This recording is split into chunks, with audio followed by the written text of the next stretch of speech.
বারবার একই কথা কইতে আমার ভালো লাগে না, বুঝছেন? 100 টাকার জন্য কতবার দৌড়াইবেন আমার? আজ 3 মাস হয়ে গেল 100 টাকার জন্য। আরে বেটা কত টাকা পাবি? গাড়ির মালিক আমি, মান সম্মান তুই রাখবি আমার? কত টাকা পাবি? আয় এমন ভাবে কথাবার্তা কইতে আর তুই তো আমার মান ইজ্জত সব মাটিতে ফেলাই দিছ। 100 টাকা পাইমু, ফাজলামি করেন মিয়া। 100 টাকা পাইমু, 100 টাকার জন্য আজ 3 মাস হইতে আছে দৌড়াদৌড়ি করতে আসি। 100 টাকা লাগবে তোর? 100 টাকা? 100 টাকা আমি এখন দিব। আজকে থেকে তোর সাথে আমার ভাই ভাই সম্পর্ক শেষ। তুই আজকে থেকে আর আমার কোনদিন ভাই কবি না, বুঝছস?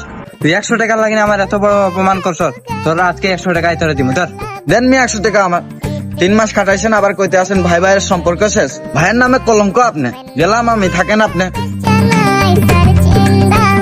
দেখছেন কামটা করছে কি? কত বড় বিয়াদব!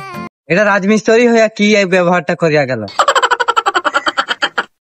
মান সম্মান রাখলি না রে, চা আর কিছু কইব না তোর।